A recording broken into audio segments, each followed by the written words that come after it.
പരിസരത്ത് ശക്തമായി മഴ പെയ്ത് അതിന്റെ വെള്ളം കുറ്റ്യാടിയിലേക്ക് ഒഴുകി എന്ന് പറയുന്ന അനുഭവം ഈ കുറ്റ്യാടിയിൽ ഉണ്ടായിട്ടുണ്ട്. ഇത് ഞാൻ വെറുതെ പറയല്ലതാ സിറാജുൽ ഹുദയുടെ അനുഭവങ്ങൾ, അത്ഭുതങ്ങൾ എന്ന് പറയുന്നത് അല്ലേ? നിങ്ങൾ ആലോചിച്ചു നോക്ക്. എന്ത് ഒരു മഴ പ്രപഞ്ചനാഥൻ അവതരിപ്പിച്ച് അവൻ ഇറക്കിക്കൊടുത്ത മഴ മൊയ്തീൻ ഷെയ്ഖിന്റെ ബർക്കത്ത് കൊണ്ട് അപ്പം നിർത്തിയിന. എങ്കിലും ഫറൂഖിൽ നടന്ന AP സുന്നികളുടെ സമ്മേളനം വെള്ളത്തിൽ മുങ്ങിപ്പോയപ്പോ മൊയ്തീൻ ഷെയ്ഖ് എവിടെയായിരുന്നു? വെച്ച തീറ്റിക്കുള്ള ചെമ്പ് വരെ ഒലിച്ച് അറബിക്കടലിൽ പോയിരുന്നു അന്ന്. ഏത് നല്ല വെയിറ്റുള്ള ചെമ്പ് വരെ വെള്ളത്തിൽ ഒലിച്ചുപോയി. സമ്മേളനവും നടന്നില്ല, പന്തലും പൊളിഞ്ഞു പോയി, നാട്ടുകാർ ഓടി. അന്ന് മൊയ്തീൻ ഷെയ്ഖിന് ബർക്കത്ത് ചൊരിയാൻ കഴിഞ്ഞില്ല. ആലോചിക്കുക, അന്ധവിശ്വാസങ്ങൾ പഠിപ്പിക്കപ്പെട്ട മണ്ണിൽ അവിടെയാണ് മുജാഹിദ് പ്രസ്ഥാനത്തെ സംബന്ധിച്ചിടത്തോളം കൃത്യമാണ് മുജാഹിദ് പ്രസ്ഥാനത്തിന്. ഞാനിത് വെറുതെ പറയല്ല, ആ പരാമർശം ഞാൻ നിങ്ങളെ വായിച്ചു കേൾപ്പിക്കാം. എന്തിനാണെന്നറിയോ? മുസ്ലിം ഉമ്മത്തിന്റെ വിശ്വാസ രംഗത്ത്, മുസ്ലിം സമുദായത്തിന്റെ വിശ്വാസ രംഗത്ത് ഒരുപാട് ന്യൂനതകൾ. സിറാജുൽ ഹുദയുടെ ഉദയം ഞാൻ പറയുന്നത് അന്ധവിശ്വാസങ്ങളുടെ കേന്ദ്രങ്ങൾ, അനാചാരങ്ങളുടെ കേന്ദ്രങ്ങൾ, ശിർക്കിന്റെ പ്രഘോഷണങ്ങളുടെ കേന്ദ്രങ്ങൾ കേരളത്തിന് മുട്ടിന് ഈ പച്ചപ്പൻ കൈരളിയെ ആമൂലാഗ്രം ഗ്രസിച്ച് അന്ധവിശ്വാസങ്ങൾ തഴച്ചു വളരുന്ന ഒരു ലോകത്താണ് ഞാൻ നിങ്ങൾ ജീവിക്കുന്നത്. കുറ്റ്യാടിയിൽ അക്കാലത്ത് ഒരു സുന്നി സ്ഥാപനം ആരംഭിക്കാനുള്ള ചിന്ത പലർക്കും ഉണ്ടായിരുന്നു. അതിലൊന്ന് കുറ്റ്യാടിക്കടുത്തുള്ള തളീകുളത്തിലുള്ള പാലക്കുനി അന്തുർക്ക എന്ന് പറയുന്ന കാന്തപുരം ഉസ്താദിനെ സമീപിച്ച് കുറ്റ്യാടിയിൽ ഒരു പള്ളി എടുക്കാൻ ശ്രമിക്കണമെന്ന് പറഞ്ഞു. അങ്ങനെ ആ സംഭവം ഇങ്ങനെ പറഞ്ഞത് പറയാൻ, അങ്ങനെ ബഹുമാനനായ ഉസ്താദ് ഈ വിഷയവുമായി ബന്ധപ്പെട്ട് ഇവിടെ വരികയാണ്. എവിടെ? കുറ്റ്യാടിയിൽ പ്രസംഗിക്കാൻ വരികയാണ്. കുറ്റ്യാടിയിൽ പ്രസംഗിക്കാൻ വരുമ്പോൾ എന്തുണ്ടായി? കുറ്റ്യാടിയിൽ പ്രസംഗിക്കാൻ വേണ്ടി വന്ന് ആ പ്രസംഗത്തിന്റെ സന്ദർഭത്തിലുണ്ടായ സുന്നികളുടെ പ്രവർത്തനങ്ങളിൽ ഒരു പ്രധാനമായ ഭാഗം ഞാൻ നിങ്ങൾക്ക് വായിച്ചു കേൾപ്പിച്ചു തരാം. 1975 പ്രസിദ്ധ പ്രാസംഗികൻ വൈലിത്തറ മുഹമ്മദ് കുഞ്ഞി മൗലവിയും ശേഷം ഷെയ്ഖുന കാന്തപുരം AP അബൂബക്കർ മുസ്ലിയാരും അവர்களுം കുറ്റ്യാടിയിൽ പ്രഭാഷണം നടത്തി. അന്നുണ്ടായ ഒരു അത്ഭുത സംഭവം ഈ സദസ്സിൽ പങ്കെടുത്തവർ ഇന്ന് സ്മരിക്കുന്നു. AP ഉസ്താദ് പ്രസംഗം ആരംഭിച്ചപ്പോൾ മഴ പെയ്തു. ജനങ്ങൾ 4 ഭാഗത്തേക്കും ഓടാൻ തുടങ്ങി. ഉസ്താദ് ഒരു പ്രഖ്യാപനം, ആരും പോവരുത്, ഔസുല്ലാമിന്റെ ബർക്കത്ത് കൊണ്ട് മഴ പെയ്യുന്നതല്ല, അതുകൊണ്ട് തന്നെ ബേജാറാകേണ്ടതില്ല. അല്ലാഹുമ്മ ഹവാലൈന വലാലൈന. ഉടനെ മഴ നീങ്ങി.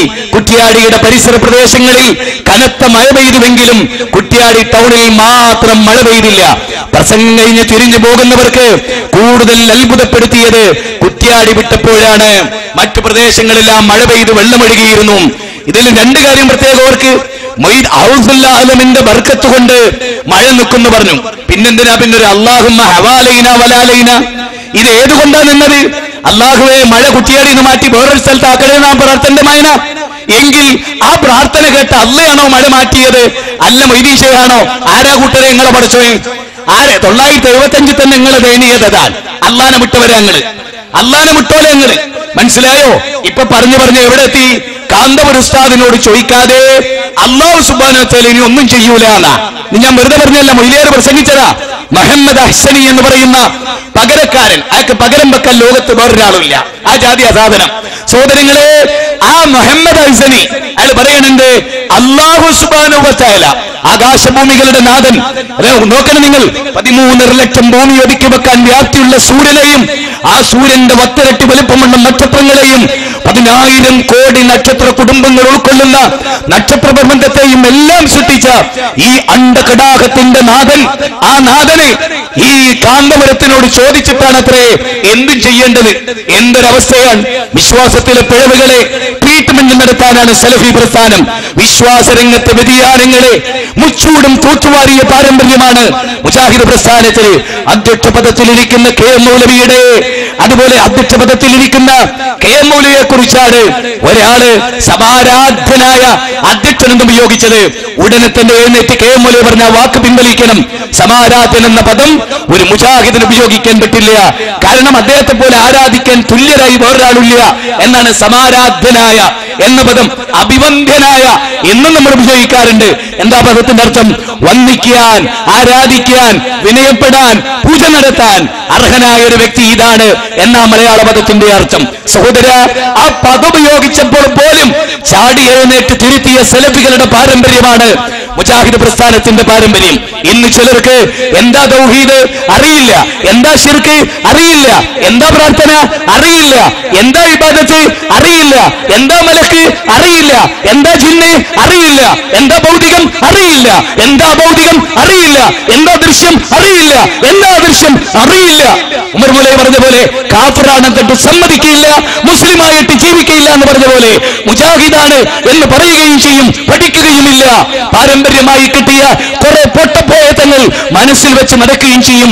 അത്തരം ചില ആളുകൾ അവർ ചിന്തിക്കാൻ തയ്യാറല്ല. എന്തിനധികം കേൾക്കൽ. ഞാനിപ്പോ പാലക്കാട് ജില്ലയിൽ ഒരു സ്ഥലത്ത് പ്രസംഗിക്കാൻ പോയി.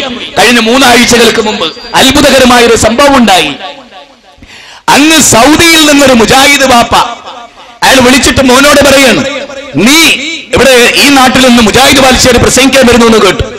നീ നിന്റെ വീട്ടിലിരിക്കുകയല്ലാതെ ആ പ്രസംഗത്തിന് പോകാനേ പാടില്ല. അപ്പൊ മകൻ ചോദിച്ചു, എന്താ ബാപ്പ? ഒരു ജിന്നിനെ വിളിച്ച് പ്രാർത്ഥിക്കാന്ന് പറയുന്ന ആളാ, അതുകൊണ്ട് മോനെ പോകരുത് എന്ന് പറഞ്ഞു. അപ്പൊ ആ കുട്ടി എന്നെ കണ്ടു. ഞാൻ പരിപാടി സ്ഥലത്തേക്ക് വരുന്നതിന് മുമ്പ് ഞാൻ ഇറങ്ങി അങ്ങാടിയിൽ വന്നവൻ എന്നെ കണ്ടു, ഈ വസ്തുത പറഞ്ഞു. അപ്പൊ ഞാൻ പറഞ്ഞു, ശരി, ജിന്നിനെ വിളിക്കാം എന്ന് പറയുന്നവരാണെന്നല്ലേ പറഞ്ഞു. നമ്മോനെ ആ പ്രസംഗം നിനക്കൊന്ന് കേട്ട് ബോധ്യപ്പെടാലോ. എന്റെ ഉപ്പ എന്നോട് പറഞ്ഞത് ശരിയാണ്, മുജാഹിദ് ബാലിശ്ശേരി ജിന്നിനെ വിളിക്കാൻ പറയുന്നുണ്ട് എന്ന് കേട്ട് നിനക്ക് ബോധ്യപ്പെടാലോ, അതുകൊണ്ട് മോൻ വാ എന്ന് പറഞ്ഞു. അങ്ങനെ ഓ വന്നു, കേട്ടു. അത് കഴിഞ്ഞ് പരിപാടി കഴിഞ്ഞ് ഞാൻ പിരിഞ്ഞ് അരമണിക്കൂർ കഴിഞ്ഞപ്പോ അവന്റെ ബാപ്പ ഫോണിലേക്ക് വിളിക്കുകയാണ് അവന്റെ. ഞാൻ അവന്റെ വീട്ടിൽ സുഖമില്ലാതെ ഒരാൾ കിടന്നപ്പോ അവരെ കാണാൻ വേണ്ടി പോയി. അപ്പൊ അവന്റെ വാപ്പ പൂരെ തെറി പറയുകയാണ്, എടാ ഡേഷിന്റെ മോനെ, എന്നോട് ഞാൻ പറഞ്ഞിട്ടില്ലേ ബാലിശ്ശേരിന്റെ പ്രസംഗത്തിന് പോകരുത് എന്നൊക്കെ പറഞ്ഞപ്പോ വീട്ടിൽ നിന്ന് പുറത്തിറങ്ങി പോയി കേൾക്കാൻ പറഞ്ഞു. കല്യാണം കഴിച്ചവന്റെ ഭാര്യയും അവനോടും വീട്ടിൽ നിന്ന് പുറത്തിറങ്ങാൻ പറഞ്ഞു. എന്തിന്? തൗഹീദിന്റെ പ്രസംഗം കേട്ടിട്ട്. അമുസ്ലിങ്ങൾക്ക് വേണ്ടിയായിരുന്നു അന്ന് എന്റെ പ്രഭാഷണം. അത് കേട്ടതിന്റെ പേരിൽ വീട്ടിൽ നിന്ന് പുറത്തിറങ്ങി. ഇതേതാ മതോ? സമസ്തക്കാര് പോലും അവരുടെ ചരിത്രത്തിൽ ചെയ്യാത്ത വൃത്തികേടുകൾ. നിങ്ങൾ ആലോചിക്കണം, നിങ്ങൾ മനസ്സിലാക്കണം, നിങ്ങൾ ചിന്തിക്കണം, നിങ്ങൾ ശരിക്കും ചിന്തിക്കണം. അതൊന്നുമല്ല അത്ഭുതം. പിറ്റേന്ന് കഴിഞ്ഞ് 2 ദിവസം കഴിഞ്ഞ് ബാപ്പ വീണ്ടും വിളിച്ചു. നിങ്ങൾ പറഞ്ഞു പോയില്ലേ നീ ചോദിച്ചു. ഇല്ല ബാപ്പ, കുറച്ച് കേട്ടായിരുന്നു. അങ്ങനെ പറഞ്ഞു. ബാപ്പ പറഞ്ഞു, വാപ്പാനോടവൻ ചോദിച്ചു, ബാപ്പ എന്തുകൊണ്ടാണ് സക്കറിയ സുലൈന്റെയും ബാലിശ്ശേരിയുടെ ഒക്കെ പ്രസംഗം കേൾക്കരുത് എന്ന് പറഞ്ഞത്? എന്നിട്ട് അയാൾ ചെയ്ത പണിയാക്കണ്ടേ? നൗഷാദ് അഹിസനിയുടെ ഒരു കേസറ്റ് മകൻ അയച്ചു കൊടുത്തിട്ട് പറയാണ്, മുജാഹിദ് ബാലിശ്ശേരിയും സക്കറിയ സുലൈയും പഴച്ചു എന്ന് നൗഷാദ് അഹിസനി പറയുന്ന മോൻ കേട്ടു നോക്ക്. ഏത് തൗഹീദിന് വേണ്ടി 13 വയസ്സ് മുതൽ ഇന്ന് എനിക്ക് 40 വയസ്സ് കഴിഞ്ഞു. 13 വയസ്സ് ഈ കുട്ടിയാടിയിൽ ഈ ശബ്ദം കേൾക്കാത്തവരുണ്ടോ ഇവിടെ? എത്ര തവണ പ്രസംഗിച്ചിട്ടുണ്ട്? നാദാപുരത്ത്, കക്കട്ടിൽ, കല്ലാച്ചിയിൽ, കുറ്റ്യാടിയിൽ, പേരാമ്പ്രയിൽ, പെരുവണ്ണാമുടിയിൽ, കേരളത്തിന്റെ ഏത് കോണുകളിലാണ് ഞങ്ങളെ പോലെയുള്ള വിനീത പ്രബോധകർ പ്രസംഗിക്കാത്തത്? ഏതെങ്കിലും ഒരു മണ്ണിൽ ഷിർക്കിന്റെ അംശങ്ങൾ ഞങ്ങൾ പ്രസംഗിച്ചോ? എന്നിട്ട് നമ്മുടെ പ്രസംഗം കേൾക്കരുത്. ഷിർക്കിന്റെ പ്രചാരകനായ മരണവേളയിൽ പോലും മൊയ്തീൻ ശൈഖിനെയാണ് വിളിക്കേണ്ടത് എന്ന് ബാംഗ്ലൂരിലെ മുഖാമുഖത്തിൽ പഠിപ്പിച്ച അഹ്സനിയുടെ പ്രസംഗം കേൾക്കാൻ ഒരു മുജാഹിദ് പ്രബോധകൻ, ഒരു മുജാഹിദ് പ്രവർത്തകൻ സ്വന്തം മകന് KCD അയച്ചു കൊടുക്കുന്ന ദയനീയമായ പതനം, വൃത്തികേടിന്റെ പതനം, അത് ലോകത്ത് വരാർക്കാ? എന്നിട്ട് അഹ്സനിന്റെ അടുത്തല്ലാണ് എന്ത് സലാഹിമാരി മുജാഹിദ് ബാലിശ്ശേരിന്റെ കുറച്ച് വിഡിത്ത കേസറ്റ് ഉണ്ടല്ലോ, അത് തരുമോ എന്ന് ചോദിച്ചിട്ട് എവിടെ എത്തി? നിങ്ങളെ കയ്യിലെ ആദർശോ മണ്ണാങ്കട്ടയും കരയിലെയും തമ്മിലുള്ള കഥ ഞാൻ ഇവിടെ ആവർത്തിക്കണോ? ജനങ്ങളെ നിങ്ങളിത് തിരിച്ചറിയണം. നല്ലവരായ മനുഷ്യരെ നിങ്ങളിത് തിരിച്ചറിയണം. ആലോചിച്ചു നോക്കണം. ഒരു മുജാഹിദിന് നൗഷാദ് അഹിസന്റെ പ്രസംഗം കേൾക്കാൻ കൊടുക്കുക, എന്നിട്ട് ഹുസൈൻ സലഫിന്റെ കേസറ്റ് അവിടെ നിന്ന് പിൻവലിപ്പിക്കുക, സലാഹിയുടെ കേസറ്റ് അവിടെ നിന്ന് പിൻവലിപ്പിക്കുക. ആലോചിച്ചു നോക്കണം നിങ്ങൾ. ഈ ജനതയുടെ പതനം എന്താ? ഖുർആനിനെ ദുർവ്യാഖ്യാനിച്ച് അല്ലല്ലാത്ത സൃഷ്ടികളെ ആരാധിക്കാൻ ദർഗകളിൽ മീടിട്ട് കിടക്കുന്ന ഒരു ജനതയെ വളർത്തിയ ഒരു മഹാപുരോഹിതൻ, ഒരു ഇസ്ലാമിന്റെ പ്രമാണങ്ങളെ വളച്ചൊടിച്ച ഒരു പുരോഹിതൻ അല്ലേ? ആ പുരോഹിതന്റെ കേസറ്റ് സ്വന്തം മകന് പൈസ കൊടുത്ത് അയച്ചു കൊടുത്ത് അത് കേട്ടോ അപ്പം നിനക്ക് മനസ്സിലാകുമെന്ന് പറയുന്ന ദയനീയമായ പരിണിതി ഇതെങ്ങനെ എത്തി? ചില ആളുകൾ പറയും ആദർശം മയപ്പെടുത്തണം. ഞാൻ എല്ലാവരോടും പറയാം, ആദർശം ശക്തമായി പറയണം. ആളുകൾ ആളുകളുണ്ടോ ഇല്ലേ, 4 ആള് കൂടോ ഇല്ലേ, അതൊരു വിശ്വാസി നോക്കേണ്ട കാര്യമല്ല. ലാ തസാലു ത്വായിഫത്തുൻ മിൻ ഉമ്മതി ളാഹിരീന അലൽ ഹഖ്. ഒരു ന്യൂനപക്ഷം ഒന്നും സത്യത്തിലുണ്ടാവും. ഞാൻ വളരെ കൃത്യമായി പറയാം. ലോകത്ത് ഇസ്ലാമിനൊരു പൊതുരീതിയുണ്ട്. നോക്ക്, ആദം നബി അലൈഹിസ്സലാം. ഇനി ഞാൻ പറയുന്ന പോയിന്റ്, ഓരോരുത്തരും പരലോക ബോധമുള്ള, മരണത്തിന് ശേഷം ഒരു ജീവിതത്തിൽ വിശ്വസിക്കുന്ന, അതല്ലാത്ത ആളുകളും എല്ലാവരും ശ്രദ്ധിക്കണം. ഇസ്ലാം ആദം നബി മുതലാണ് ഇസ്ലാമിന്റെ ലോകം. ആദം നബി അലൈഹിസ്സലാം അദ്ദേഹമാണ് ആദ്യത്തെ മനുഷ്യൻ. അദ്ദേഹം ഒരു തെറ്റ് ചെയ്തു, അല്ലാഹു വിലക്കി ഒരു മരത്തുനിന്ന് ഭക്ഷണം കഴിച്ചു, പഴം ഭക്ഷിച്ചു, സ്വർഗലോകത്തുനിന്ന് പുറത്തു പോന്നു. റബ്ബിനോട് അദ്ദേഹം പ്രാർത്ഥിച്ചു. അദ്ദേഹമാണ് റബ്ബനാ വലംനാ അൻഫുസനാ വഇല്ലം തഗ്ഫിർ ലനാ എന്ന വാചകം പ്രാർത്ഥന ആദ്യമായി നടത്തിയ മഹാൻ. വളരെ കൃത്യമായ ഒരു പോയിന്റിലേക്കാണ് ഞാൻ നിങ്ങളെ കൊണ്ടുവരുന്നത്. റബ്ബന എന്ന വിളി, റബ്ബേ, ആദം നബിയുടെ തുടക്കം 7-ാം അധ്യായം 23-ാമത്തെ വചനം. ആദം നബി അലൈഹിസ്സലാം റബ്ബേ എന്ന് വിളിച്ച ആ റബ്ബിനെ നൂഹ് നബി അലൈഹിസ്സലാം 950 വർഷം വിളിച്ചു. പോയിന്റ്, ആദം നബിക്ക് ശേഷം ഇദ്രീസ് നബി ആ റബ്ബിനെ വിളിച്ചു. ആദം നബിയുടെയും ഇദ്രീസ് നബിയുടെയും ഇടയിൽ ജിന്നുണ്ടായിരുന്നു, മലക്കുണ്ടായിരുന്നു. അല്ലേ? ഒരു റിപ്പോർട്ടിൽ എത്രത്തോളം സ്വീകാര്യമാണ് എങ്കിലും നിങ്ങൾ ആലോചിച്ചു നോക്കൂ. മനുഷ്യരെ സൃഷ്ടിക്കുന്നതിന്റെ 2000 വർഷങ്ങൾക്ക് മുമ്പ് അല്ല ജിന്നുകളെ പടച്ചിരുന്നു എന്ന്. ആ അനുഭവത്തിൽ നിന്നാണ് മലക്കുകൾ അല്ലാഹുവിനോട് ചോദിച്ചത്. സൂറത്ത് ബഖറയിലെ 30-ാമത്തെ വചനം വിശദീകരിക്കുന്നില്ല. അപ്പൊ മലക്കും ജിന്നും ആദം നബിയുടെ മുമ്പേ ഉണ്ട്, മനുഷ്യ സൃഷ്ടിപ്പിന് മുമ്പേ ഉണ്ട്. അല്ലേ? അവരിവിടെ ഉണ്ടായിരുന്നു. എന്നിട്ടും ആദം നബി റബ്ബന എന്ന് വിളിച്ചു. മലക്കുകളെ എന്ന് വിളിച്ചില്ല, ജിന്നുകളെ എന്ന് വിളിച്ചില്ല.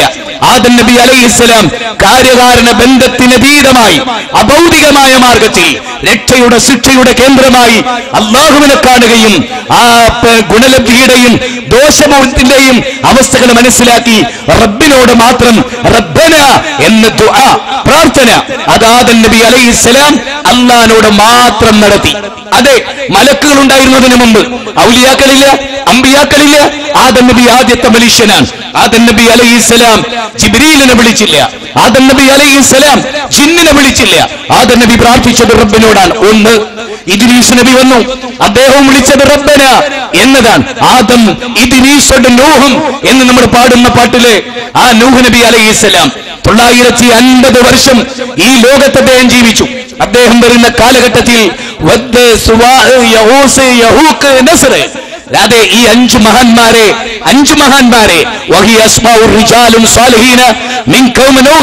നൂഹ് നബിയുടെ കാലഘട്ടത്തിലെ 5 മഹാന്മാർ കേട്ടോളൂ. ലോക ചരിത്രത്തിലെ ബിംബാരാധനയുടെ തുടക്കം പ്രതിമ ആസ്തി എന്ന് യജുർവേദത്തിലെ 32-ാം അധ്യായം 3-ാമത്തെ ശ്ലോകത്തിൽ പറഞ്ഞ പ്രതിമ പാടില്ല എന്ന്.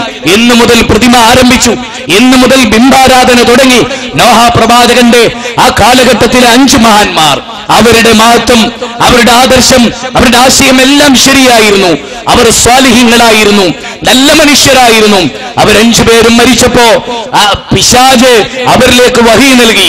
ഇബ്നു അബ്ബാസ് റളിയല്ലാഹു റിപ്പോർട്ടിൽ ഇമാം ബുഖാരി വദ്ദം വലാ സുവാ എന്ന ചാപ്റ്റർ രേഖപ്പെടുത്തിയ കാര്യം പറയുന്നത്. അവിടെ അങ്ങനെ ഇബ്ലീസ് നജാലിസിഹിമുല്ലത്തി കാനൂ യജ്ലിസൂന അലൈഹാ അൻസാബൻ ഫഅലു, അങ്ങനെ അവരവിടെ വന്നിരുന്നു, അവരുടെ മഹത്വങ്ങൾ ഉദ്ഘോഷിച്ചു, പറഞ്ഞു, ഓർത്തു, അങ്ങനെ ജീവിച്ചു അവർ. ശേഷമതാ പിശാച് അവരോട് ചോദിച്ചു, ഈ മഹാന്മാർ കുറെ കാലം അടുത്ത തലമുറ വന്നു, ആ അടുത്ത തലമുറ ഈ പ്രതിമ എന്തിനാണ്? അതവരെ ഓർക്കാനായിരുന്നു. ഒരു കാലഘട്ടത്തിൽ ബാപ്പാന്റെ ഫോട്ടം കാണുമ്പോ ബാപ്പാനെ ഓർക്കുന്നത് പോലെ ഈ മഹാന്മാരെ ഓർക്കാനായിരുന്നു. അടുത്ത തലമുറ വന്നു, അവരതിനെ ആരാധിക്കാൻ തുടങ്ങി. 2 കാര്യമാണ് അതിൽ മനസ്സിലാകുക. 5 ബിംബങ്ങൾ ഉണ്ടാക്കിയതിനെ കുറിച്ച് ശിർക്ക് എന്ന് ഹദീസിൽ പറഞ്ഞില്ല. ആ ബിംബത്തെ ആരാധിക്കാൻ തുടങ്ങിയപ്പോൾ അത് ആരാധനയായി പഠിപ്പിച്ചു. അപ്പൊ ബിംബ നിർമ്മാണം ശിർക്കല്ല, വസീലത്തു ഇല ശിർക്കാണ് എന്ന് പഠിപ്പിച്ചു ഹദീസിൽ. ബിംബ ആരാധനയോ അത് ശിർക്കാണ് എന്നും ഹദീസിൽ തന്നെ പഠിപ്പിച്ചു. 5 ബിംബങ്ങൾ ഉണ്ടാക്കി, അതിനെ ആ ബിംബം ഉണ്ടാക്കൽ തന്നെ ശിർക്കാണ് എന്ന് ഇബ്നു അബ്ബാസിന്റെ റിപ്പോർട്ടിൽ പറഞ്ഞില്ല. ചിന്തിക്കുന്നവർക്ക്, പഠിക്കുന്നവർക്ക്, മനസ്സിലാക്കുന്നവർക്ക് എന്റെ ചുണ്ടുപലക, ഈ കുറിമാനം എന്തിനുപയോഗിച്ചു എന്ന് മനസ്സിലാകും. ഞാൻ ആ ഭാഗത്തേക്ക് കടന്നു പോകുന്നില്ല. സഹോദരങ്ങളെ, അവിടെ നൂഹ് നബി അലൈഹിസ്സലാം വന്നു. ഖാല റബ്ബി ഇന്നി ദഅഉതു ഖൗമി ലൈലൻ വനഹാറാ. പരാതികൾ, പരിഭവങ്ങൾ പടച്ചോന്റെ മുമ്പിൽ വെച്ചു. അല്ലാഹ്, ഞാൻ എന്റെ ജനതയെ അഭിമുഖീകരിച്ചു. രാവിലെ ചെന്ന് കണ്ടു, വൈകുന്നേരം കണ്ടു, സായം സന്ധിയിൽ ചെന്ന് കണ്ടു. ഞാൻ ഓരോ ഘട്ടത്തിലും മനുഷ്യരെ ചെന്ന് കണ്ടു. ഞാൻ നിന്നിലേക്ക് അവരെ ക്ഷണിച്ചു. അള്ളാഹുവിന്റെ ഏകത്വത്തിലേക്ക്, അള്ളാഹുവിന്റെ ഉലൂഹിയത്തിലേക്ക് അവരെ ക്ഷണിച്ചു. ആ സമൂഹത്തോട് പറഞ്ഞു, അവനെ ആരാധിക്കാൻ അവരോട് ആവശ്യപ്പെട്ടു. അങ്ങനെ നൂഹ് നബിയുടെ 950 വർഷത്തിന്റെ ചരിത്രത്തിൽ അദ്ദേഹം ജനങ്ങളെ പഠിപ്പിച്ചു. ഫഖുൽതു അസ്തഗ്ഫിറു റബ്ബക്കും ഇന്നഹു കാന ഗഫാറാ യുർസിലിസ് സമാഅ അലൈക്കും മിദ്റാരാ വയംദിദുക്കും ബിഅംവാലിൻ വബനീന വയജ്അൽ ലക്കും ജന്നാത്തിൻ വയജ്അൽ ലക്കും അൻഹാറാ മാ ലക്കും ലാ തർജൂന ലില്ലാഹി വഖാറാ. 71-ാം അധ്യായം 13 മുതൽ 16 വരെയുള്ള വചനം, 10 മുതലുള്ള വചനം. അതിൽ പറയുന്നത്, ജനങ്ങളെ ഫഖുൽതു അസ്തഗ്ഫിറു റബ്ബക്കും, നിങ്ങൾ നിങ്ങളുടെ റബ്ബിനോട് ഇസ്തിഗ്ഫാർ നടത്തുക. കണ്ടോ, ഇസ്തിഗ്ഫാർ ഇബാദത്താണ്. പടച്ചവനെ പുറത്തു തരണേ എന്നത് അത് ഇബാദത്താണ്. ആ ഇബാദത്ത് അല്ലാഹുക്ക് മാത്രമേ നിങ്ങൾ സമർപ്പിക്കാവൂ. അല്ലാഹുവിനോട് നിങ്ങൾ പൊറുക്കലിനെ തേടിയാൽ, അതാണ് താവ മുഹമ്മദ് കുഞ്ഞി മുസ്ലിയാർ പറഞ്ഞത്, തെറ്റുകൾ കൂമ്പാരമായി നീ ചെയ്താലും നീട്ടുന്ന കൈകൾ തെറ്റാത്ത റബ്ബാ പിന്നെയും. എത്ര തന്നെ തെറ്റ് നീ ചെയ്തിട്ടുണ്ടെങ്കിലും നിന്റെ കൈകൾ പടച്ചോനിലേക്ക് നീട്ടിക്കോ, അവൻ ഒരിക്കലും തട്ടൂല എന്ന് പറയാൻ. അങ്ങനെ പ്രാർത്ഥിക്കാനാണ് നൂഹ് നബി അലൈഹിസ്സലാം പഠിപ്പിച്ചത്. എന്നിട്ട് പറഞ്ഞു, യുർസിലിസ് സമാഅ അലൈക്കും മിദ്റാരാ, സമൃദ്ധമായ മഴ, സമൃദ്ധമായ മഴ, അതിന്റെ പേരിൽ അവൻ നിങ്ങൾക്ക് ചൊരിഞ്ഞു തരും. അങ്ങനെ റബ്ബിലേക്കുള്ള വിളി, പടച്ചവനിലേക്കുള്ള വിളി, ലോകനാഥനിലേക്കുള്ള വിളി, ആ പടച്ചവനിലേക്കുള്ള ബർക്കത്ത് ചൊരിയുന്നത് മൊയ്‌ലി ശൈഖല്ല, മമ്പറന്തങ്ങളല്ല. ഖുർആൻ ഖണ്ഡിതമായി പറഞ്ഞു, ബറകാത്തിൻ മിനസ് സമാഇ വൽ അർദ്, ആകാശഭൂമികളിൽ നിന്ന് ബറക്കത്ത് ചൊരിയുന്നത് അല്ലാഹയാണ്. ഖുർആനിലെ 7-ാം അധ്യായം 190, 96, 97, 98 വചനങ്ങൾ. ബറകാത്തിൻ മിനസ് സമാഇ വൽ അർദ്, ആകാശങ്ങളിൽ നിന്നും ഭൂമിയിൽ നിന്നും ബറകാത്ത്, ബറകാത്ത് മഴയെ കുറിച്ച് ഉപയോഗിച്ചിട്ടുണ്ട് ഖുർആൻ. സഹോദരങ്ങളെ, ആ ബറക്കത്ത് നൽകുന്നത് അല്ലാഹയാണ്, ആ ബറക്കത്ത് തടഞ്ഞു നിർത്തുന്നതും അല്ലാഹയാണ്. മൊയ്‌ലി ശൈഖിന് അതിലിടപെടാനുള്ള കഴിവുണ്ട് എന്ന് വിശ്വസിക്കുക വഴി ശിർക്കിലേക്കുള്ള യാത്രയാണ്. ഈ പുരോഹിത വർഗം 1975 സിറാജുൽ ഹുദയുടെ സ്ഥാപനവുമായി ബന്ധപ്പെട്ട പ്രസംഗത്തിൽ പോലും ഉണ്ടായത് എന്ന് വരുമ്പോ ഗൗരവമായി ആലോചിക്ക്. ശിർക്കിന്റെ വേലും വഴിയും ശിർക്കിന്റെ നാടും വഴിയും ശിർക്കിന്റെ ശ്രമവും ഈ മണ്ണിൽ വ്യാപകമായി ഉണ്ടായിക്കൊണ്ടിരിക്കും. കളിച്ച് കളിച്ച് ഈ കഴിഞ്ഞ 2013 ഓഗസ്റ്റ് 22 സമസ്തയുടെ ഔദ്യോഗിക വിഭാഗം ഒരു വലിയ ബദായി കൂടെ, ഒരു വലിയ ഞെട്ടിപ്പിക്കുന്ന വാർത്ത കൂടെ ലോകത്ത് പ്രഖ്യാപിച്ചു. ഫാത്തിഹയിലെ ഇഹ്ദിനസ് സിറാത്തൽ മുസ്തഖീം എന്നത് റബ്ബിനോട് മാത്രമുള്ള നമ്മുടെ തേട്ടമാണ്, പ്രാർത്ഥനയാണ്. ഹിദായത്ത് നൽകുന്നവൻ അല്ലാഹയാണ്, ഹിദായത്ത് നൽകാനുള്ള കഴിവ് അല്ലാഹ്ക്കാണ്. ആ ഹിദായത്ത് മൊയ്‌ലി ശൈഖിനോട് ചോദിക്കാം, ഹിദായത്ത് മൊയ്‌ലി ശൈഖിനോട് ചോദിക്കാം, നരകത്തിൽ നിന്നുള്ള മോചനം മൊയ്‌ലി ശൈഖിനോട് ചോദിക്കാം. എന്തിനധികം പരിശുദ്ധ ഹറമിൽ ഉംറ നിർവഹിക്കുമ്പോഴുള്ള തവാഫില്ലേ, ആ തവാഫിൽ ഏറ്റവും കൂടുതൽ പഠിപ്പിക്കപ്പെട്ട പ്രാർത്ഥന ഏതാ? റബ്ബനാ ആതിനാ ഫിദ്ദുനിയ ഹസന വഫിൽ ആഖിറതി ഹസനത്തും വഖിനാ അദാബന്നാർ. ആ പ്രാർത്ഥനയ്ക്ക് പകരം യാ ശൈഖ് മുഹിദ്ദീൻ ആതിനാ ഫിദ്ദുനിയ ഹസന വഫിൽ ആഖിറതി ഹസനത്തും വഖിനാ അദാബന്നാർ എന്ന് പറയാമെന്ന് ഈ സുന്നികൾ പ്രഖ്യാപിച്ചതാണ് കഴിഞ്ഞ പോയകാല മാസ അനുഭവങ്ങൾ. ഇത് വിശദീകരിക്കാനാണ് മുജാഹിദ് പ്രസ്ഥാനം കേരളത്തിന്റെ പ്രദേശങ്ങളിൽ മൈക്ക് കെട്ടിയത്. ഇത് നിലനിൽക്കണമെന്നത് തൗഹീദിനോടുള്ള സ്നേഹമാണ്, ഇത് നിലനിൽക്കണമെന്നത് തൗഹീദിനോടുള്ള സ്നേഹമാണ്, ഇത് നിലനിന്ന് കാണണമെന്നത് ശിർക്കിനോടുള്ള വിരോധത്തിന്റെ ഭാഗമാണ്. ആ ശിർക്കിനെതിരെ ശബ്ദിക്കുന്ന പ്രബോധകന്റെ ഒരു പ്രബോധനം നടക്കൽ വ്യക്തിപരമായ വിരോധത്തിന്റെ പേരിൽ മുടങ്ങാൻ ആഗ്രഹിക്കുന്നവരോട് ഒരു പരലോകമുണ്ട്.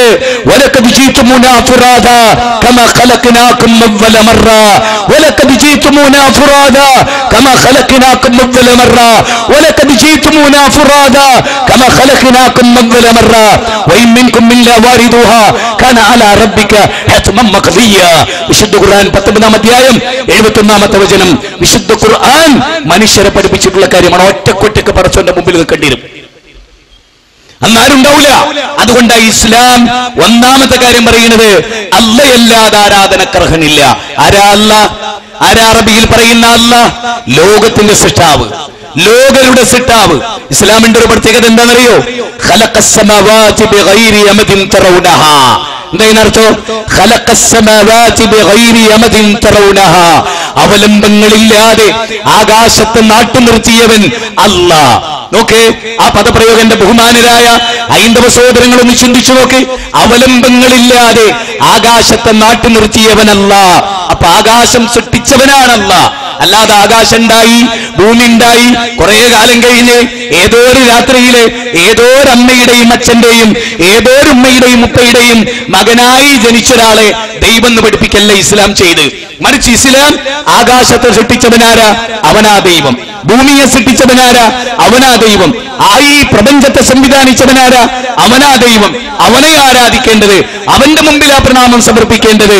ത്വമേകം ശരണ്യം ത്വമേകം വരണ്യം ത്വമേകം ജഗത്കാരണം വിശ്വരൂപം ത്വമേകം ജഗത്കർത്തൃ പാത്രപ്രഹർത്തൃ ത്വമേകം പരം നിശ്ചലം നിർവികൽപ്പം. ഇസ്ലാം വളരെ കൃത്യമായി പറഞ്ഞിട്ടുള്ള ഒരു ആദർശമാണ് ഈ വേദഗ്രന്ഥത്തിലൂടെ പഠിപ്പിക്കപ്പെട്ടിട്ടുള്ളത്. അതെന്താണ്? ത്വമേകം ശരണ്യം, ദൈവമേ ഞാൻ നിന്നോട് മാത്രം പ്രാർത്ഥിക്കുന്നു, നീ ഏകനാണ് എന്നാണ് മഹാനിർവഹണ സ്തോത്രത്തിൽ പറയുന്നത്. ത്വമേകം ശരണ്യം ത്വമേകം വരണ്യം. എന്റെ നേർച്ച വഴിപാടുകൾ മുഴുവനും ആരോടാണ്? ലോകത്തിന്റെ തമ്പുരാനോടാണ്. അല്ലേ? സിറാജുൽ ഹുദയിലേക്ക് നേർച്ച നേർന്നിട്ട് എത്ര അത്ഭുതങ്ങളാണ് ഇവിടെ പഠിപ്പിക്കപ്പെടുന്നത്. അവിടെയും നമ്മുടെ ചില കാര്യങ്ങൾ ഇവിടെ ഈ സിറാജുൽ ഹുദയുടെ അനുഭവങ്ങളിൽ നിന്ന് ചിരിയും വരും. നമുക്കിത് വായിച്ചാൽ പാവപ്പെട്ടവരെ ചൂഷണം ചെയ്യാൻ എന്ന് മുതൽ തുടങ്ങിയത് വർഷങ്ങളായി പാവപ്പെട്ടവരുടെ പണം മിണുങ്ങുന്ന സമ്പ്രദായം ഇവിടെ ഉണ്ടായിട്ടുണ്ട്. ഞാൻ പ്രസവത്തിന് ഹോസ്പിറ്റലിലേക്ക് പോയി. ബഹുമാനപ്പെട്ട ഉസ്താദിനെ, പേരോട് ഉസ്താദിനെ എഴുതിയ കത്തുകളാ, ബഹുമാനപ്പെട്ട ഉസ്താദിനെ ഞാൻ പ്രസവത്തിന് ഹോസ്പിറ്റലിലേക്ക് പോയപ്പോൾ ഡോക്ടർ പരിശോധിച്ച് പറഞ്ഞു, കുട്ടിയുടെ ജീവൻ നഷ്ടപ്പെട്ടിട്ടുണ്ട്, അതുകൊണ്ട് ഓപ്പറേഷൻ വേണ്ടിവരും. ഞാൻ സിറാജുൽ ഹുദയിലേക്ക് 250 രൂപ നേർച്ചയാക്കി. അത്ഭുതം എന്ന് പറയട്ടെ, സുഖപ്രസവം നടക്കുക. അതിനൊക്കെ കഴിയ നേർച്ച നേരിയൻ. കാരണം ഈ അനുഭവങ്ങൾ ഇങ്ങനെ വിശദീകരിക്കുന്നത് ഒരുപാടുണ്ട്. ഇത് വിശദീകരിക്കുന്ന എന്തിനറിയോ? പാവപ്പെട്ടവനോട് ഇത് പറഞ്ഞാലേ കായിട്ടു. മനസ്സിലായോ? കാരണം അത്ഭുതങ്ങളിലാണല്ലോ മനുഷ്യന് പടച്ചോന്റെ ഈ മനുഷ്യർ കാണിക്കുന്ന അത്ഭുതങ്ങളിലാണോ? ഇതൊക്കെ സിറാജുൽ ഹുദയുടെ മാത്രം. ഞാൻ ചോദിക്കുന്നത്, സിറാജുൽ ഹുദ എന്ന കെട്ടിടത്തിന്റെ, ആ ബിൽഡിങ്ങിന്റെ, അതിന്റെ കല്ലിന്റെ, അതിന്റെ കരിങ്കല്ലിന്റെ, പിന്നെ അത് തുടങ്ങി ഏതിന്റെ ബർക്കത്താ? ഏതിന്റെ ബർക്കത്താ? തീർന്നില്ല. അടുത്ത കേട്ടോളിട്ടോ, അത് ആലോചിച്ചു നോക്കണം. ബഹുമാന ഉസ്താദിന് എന്റെ മരുമകൻ പാകിസ്ഥാനിൽ നിന്ന് വരുമ്പോൾ ബോംബെ കസ്റ്റംസ് പിടികൂടി. ശ്രദ്ധിക്കണേ, ഓ മനുഷ്യനെ ഞാൻ അവന് നോക്ക്, ഇത് പറയാണ്, എന്റെ മരുമകൻ പാകിസ്ഥാനിൽ നിന്ന് വരുമ്പോൾ ബോംബെ കസ്റ്റംസ് പിടികൂടി. എന്നിട്ടോ അവനിലേക്കൊരു അസുഖവും കൂടാതെ രക്ഷപ്പെടാൻ ഞാൻ സിറാജുൽ ഹുദയിലേക്ക് ഒരു ചാക്കരി നേർച്ചയാക്കി. അന്ന് വൈകുന്നേരം തന്നെ അവനെ വിട്ടയച്ചു. ഇങ്ങനെ കസ്റ്റംസ് പിടിക്കൽ എന്തിനാ? കുറ്റവാളിനെ കുറ്റകൃത്യം ചെയ്തിട്ട്. കുറ്റകൃത്യം ചെയ്തോൻ രക്ഷപ്പെടാൻ സിറാജുൽ ഹുദയിലേക്ക് പൈസ കൊടുത്താൽ. അപ്പൊ സിറാജുൽ ഹുദ എന്തിനുള്ള? കഞ്ചാവ് കടത്തുന്നവന്, മയക്കുമരുന്ന് കടത്തുന്നവന്, കള്ള പാസ്പോർട്ട് ഉപയോഗിച്ച് യാത്ര ചെയ്യുന്നവനെ രക്ഷപ്പെടുത്താനുള്ള വൃത്തികേടിന്റെ കേന്ദ്രം. ഞാൻ പറയല്ല, പേരോട് പ്രസിദ്ധീകരിച്ചില്ല. ആലോചിക്കണേ, ഇത് സത്യത്തിൽ ഈ പുസ്തകം ഇന്ന് റബ്ബാണ്. ഞാൻ എന്റെ ലൈബ്രറിയിലേക്ക് വെറുതെ ഒന്ന് കയറിയപ്പോ അല്ല പറയാ, കൈവെക്ക അങ്ങട്ട്, ആ കൈ ഇങ്ങനെ വെച്ച് വലിച്ചപ്പോ കിതാബാ. നോക്കണോ, ഞാൻ ഒരിക്കലും പ്രതീക്ഷിച്ചിട്ടില്ല. ഞങ്ങൾക്ക് പേരോട് പറഞ്ഞതിനേക്കാൾ വലിയ അത്ഭുതം പറയത്. കാരണം ഈ പുസ്തകം എന്റെ ലൈബ്രറിയിൽ ഉള്ളത് പോലും എനിക്കറിയില്ല. വല്ലാഹിൽ അദീം, ഞാൻ കൈ വെച്ച് വലിച്ച ഇതാണ്. അതാ അത്ഭുതം, കറാമത്ത് എന്ന് വേണേ എനിക്ക് പറയാം. നിങ്ങളെ കൊണ്ട് കയ്യടിപ്പിക്കാം. മനസ്സിലായോ? ഒന്ന് ജനങ്ങൾക്ക് ഇതൊന്ന് പറഞ്ഞു കൊടുക്കണം. കുറ്റ്യാടിയാ പ്രസംഗിക്കണേ. അല്ലാഹ്ക്കറിയാ ഇത് നടക്കണമെന്നും കുറ്റ്യാടിയിൽ ഇത് പറയണമെന്നും കുറെ. അതിന് ഏറ്റവും രസകരമായ ചില അനുഭവങ്ങളോട് കേട്ടോളിട്ടോ. ഞാൻ പറയുന്നത് എന്തിനറിയോ? ഖുർആൻ എന്ത് പഠിപ്പിക്കുന്നു, സുന്നത്ത് എന്ത് പഠിപ്പിക്കുന്നു എന്നല്ല ആളുകളുടെ. ഇനി രസമുള്ളൊരു കാര്യം, എന്റെ നോക്കിക്കോളൂ, ബഹുമാനപ്പെട്ട പേരോട് ഉസ്താദിന് എന്റെ പെങ്ങളുടെ മകൻ SSLC തോറ്റപ്പോൾ ഒളിച്ചോടി. SLC തോറ്റപ്പോൾ ഒളിച്ചോടി. മാസത്തോളം പരിധിയിട്ടും കണ്ടില്ല. അവസാനം സിറാജുൽ ഹുദയിലേക്ക് 500 രൂപ നേർച്ചയാക്കി. ഉടനെ തന്നെ കാണാതായ കുട്ടിയുടെ ഫോൺ വന്നു. അന്ന് രാത്രിയോടെ അവൻ തിരിച്ചെത്തുകയും ചെയ്തു. എന്തിനാ കുറെ ദിവസം തെരഞ്ഞു ബുദ്ധിമുട്ടി? കാണാതായ പപ്പ തന്നെ 250 നേർച്ചയാക്കി മനസ്സിലായിട്ട് പറഞ്ഞാൽ പോരെ? നല്ല സുഖാപ്പോ. ഞാനിങ്ങനെ കൊല്ലത്ത് എന്നപ്പോ അവിടെ റെയിൽവേ സ്റ്റേഷനിൽ 5-6 ബോർഡുകൾ, ഇന്ന കുട്ടീനെ കാണാനില്ല, എന്നാളെ കാണാനില്ല. ഇതൊന്നും ആവശ്യമില്ലല്ലോ. സിറാജുൽ ഹുദയിലേക്ക് 250, കുട്ടീനെ കാണുന്നില്ല, 250 നേർച്ച സിറാജുൽ ഹുദയിലേക്ക്. കുട്ടീനെ അത് കിട്ടി. ഉടനെ തന്നെ കുട്ടി ബംഗ്ലാവിൽ നിന്ന് വിളിക്കാൻ, അല്ലെ കച്ചേരിയിൽ നിന്ന് വിളിക്കാൻ, അല്ലെ അവിടെ നിന്ന് വിളിക്കാൻ. നമ്മുടെ നേർച്ച നേർന്നപ്പോഴേക്ക് പൊള്ളിപ്പോയി. ചങ്ങന്മാരെ, നേരം വെളുത്തോ? നിങ്ങൾക്ക് നിങ്ങൾക്ക് എങ്ങനെ നേരം വെളുക്കുക? അമ്മക്കുട്ടീന്റെ മുടിയിട്ട വെള്ളം പിടിഞ്ഞതല്ലേ നിങ്ങൾ? നിങ്ങൾക്ക് പിന്നെ നേരം വെളുക്കുവോ? അമ്മക്കുട്ടീന്റെ, ഞാൻ പറഞ്ഞല്ല, പൊന്മള അബ്ദുൽ ഖാദർ മുസ്ലിയാർ പറഞ്ഞ, പൊന്മള അബ്ദുൽ ഖാദർ മുസ്ലിയാർ AP ഉസ്താദ് ജിഷാം മാഗി ഇവിടെ എടുത്ത ഓനോട് ചോദിച്ചാൽ മതി. ഓന്റെ കയ്യിലുണ്ട് നബീന്റെ 18 മുടി ജാലിയം വാല കൊടുത്തേ. മനസ്സിലായോ? അതായത് അമ്മക്കുട്ടിയുടെ മുടിയും കാന്തപുരത്തിന്റെ പൊടിയും രണ്ടുണ്ട്. ഞാൻ പറഞ്ഞില്ലേ, അമ്മക്കുട്ടീന്റെ മുടിയിട്ട വെള്ളം കുടിച്ച് എങ്ങക്കുണ്ട് അതൊക്കെ? എന്തെല്ലാം ഇതിലുള്ളത്, എന്തൊക്കെ വായിക്കാൻ നേരല്ല. ഒരുപാട് കാര്യങ്ങൾ. ഗൾഫിൽ വെച്ച് 24,000 രൂപ നഷ്ടപ്പെട്ടു. 1000 രൂപ സിറാജുദയിലേക്ക് നേർച്ചയാക്കി. നഷ്ടപ്പെട്ട സംഖ്യ തിരിച്ചു കിട്ടിയിരിക്കുന്നു. അദിയോത്ത് അബ്ദുള്ള. ഇനി ആരും ബേജാറാണ്ട, പോലീസ് സ്റ്റേഷൻ ഒന്ന് മടക്കം പിരിച്ചു വിട്ടോളി. സിറാജുലുദുണ്ട്. ഈ കുട്ടിയാടിയിൽ നിന്ന് പെൺകുട്ടികൾ അമുസ്ലിങ്ങളുടെ കൂടെ ഒളിച്ചോടിപ്പോയി. നേർച്ച നേരിങ്ങൾ നേർച്ച നേരി എന്തിനാണോ ആരാന്റെ കഫം മിണുങ്ങി ജീവിക്കുന്നത്? ആരാന്റെ യൗകുലൂന കമാ തൗകുലുൽ അൻആം എന്ന ഖുർആൻ ഒരു ഭാഗത്ത്, മറ്റൊരു ഭാഗത്ത് ഇന്ന കസീറൻ മിനൽ അഖ്ബാരി വറുഹ്ബാനി ലയൗകുലൂന അംവാലൻ നാസ് ബിൽ ബാതിൽ വയസുദ്ദൂന അൻ സബീലില്ലാഹ്. മണാലോചിച്ചു, ഞാൻ താമസിക്കുന്ന മലപ്പുറത്ത് ഖുതുബിയത്ത് എന്നുണ്ട്. ജോറാണ് അവിടെ. ഓരോ മാസത്തിൽ ഒരു ബുധനാഴ്ച 48 ആട്, 58 ആട്, 68 ആട്, കഴിഞ്ഞ ദിവസം 98 ആടായിരുന്നു. വാർഷികമായിരുന്നു. അങ്ങനെ തലേന്ന് ഞാനിങ്ങനെ പോകുമ്പോ മൊയ്ലിയന്മാരുടെ ആടിനെ ഫോട്ടോ എടുക്കണ്. കാരണം നാളെ മിണുങ്ങാനുള്ള, പിന്നെ കാണാൻ പറ്റൂലല്ലോ, പള്ളയിലായി പോകും. ആടിന്റെ ഫോട്ടോ എടുക്കുക, ആട് മിണുങ്ങുക. അതുകൊണ്ട് പുത്തനത്താണിയിലെ വിഷയത്തിന്റെ പേര് തന്നെ കുത്തുബിയത്തും കുട്ടനാടിന്റെ മിണുങ്ങലും. ആലോചിക്കണങ്ങള്, എവിടെ ഈ സമുദായമുള്ളത്? ഒരു 5-6 കൊല്ലം കഴിഞ്ഞാലേ ബസ്സിൽ നമ്മളിങ്ങനെ പോകുമ്പോ ബസ്സിന്ന് ഒരു കരച്ചില്. എന്താ അത്? കുറെ ആള് ശ്രദ്ധിച്ചുകൊണ്ടൊരു മൊയ്ലിയാരൊത്തിരിക്കുന്നു. ഉസ്താദ്, നിങ്ങളെ പള്ളയിനാണല്ലോ ആട് കരയുന്നത്. ഒന്നുമില്ല മോനെ, ഇന്നലെ കുത്തുബിയത്തായിരുന്നു, തോലൊടിക്കാനൊന്നും സമയം കിട്ടിയില്ല, ജീവനോട് പിടിച്ച് മിനിഞ്ഞതാ. ഇങ്ങനൊരു സമൂഹം അവിടെ വളരുന്നുണ്ട്. മുജാഹിദുകളെ, നിങ്ങൾ ഓർക്കണം ഒരു മഹത്തായ ദൗത്യം. ഇനി ഞാൻ ചോദിച്ചോട്ടെ, ഈ പള്ളിയും മുജാഹിദും സുന്നിയും ജമാഅത്തും ഒക്കെ ഇവിടെ ഉണ്ടല്ലോ. ഓലൊക്കെ പള്ളിയിൽ പോകുന്നില്ല 5-10% ആളുകളാ. ബാക്കി ഭൂരിപക്ഷം വരുന്ന മുസ്ലിങ്ങൾ എന്താ ഖുർആൻ എന്നറിയില്ല, എന്താ ഹദീസ് എന്നറിയില്ല, എന്താ ജീവിതം എന്നറിയില്ല. ഇല്ല. ഞാൻ ഇന്നലെ ബാംഗ്ലൂരിൽ ഒരൊറ്റ ദിവസത്തിന്റെ നിപ്പ് കൊണ്ട് വായിച്ച ഒരുപാട് വായനയുണ്ട് അവിടെ. റീഡിംഗ്. ബാംഗ്ലൂരിൽ കൊണ്ട് ഈ കുട്ടികളെ ചേർത്തും 9 മാസത്തിന്റെ കോഴ്സും പാസ്സായി മക്കൾ തിരിച്ചു വരും. എന്തൊക്കെയാ അവിടെ നടക്കുന്നത്? വ്യഭിചാരം നടക്കാത്ത കോളേജുകളുണ്ടോ അവിടെ? ഉണ്ടോ? ആളുകൾ എന്തൊക്കെ ചെയ്യേണ്ടതുണ്ട്? ശൈശവ അവിടെ ചർച്ച ചെയ്യാൻ, സ്ത്രീപീഡനം ഇവിടെ ചർച്ച ചെയ്യാൻ, സ്വന്തം മക്കളെ എങ്ങനെ പഠിപ്പിക്കണമെന്ന് പോലും അറിയാത്ത ഒരു ഭൂരിപക്ഷ സമൂഹം അവിടെ ഉണ്ട്. അവരെ നമ്മൾ കാണണം. 100% ഇസ്ലാം അറിയാത്ത ഹൈന്ദവ സഹോദരങ്ങൾ, പാവപ്പെട്ടവർ, ഉടുതുണിക്ക് മറുതുണിയില്ലാത്തവർ, കേടിക്കിടക്കൽ കൂറയില്ലാത്തവർ, മക്കൾ ശരിക്ക് പഠിക്കാത്തവർ, ഭക്ഷണമില്ലാത്തവർ, കോടാനുകോടി മനുഷ്യർ.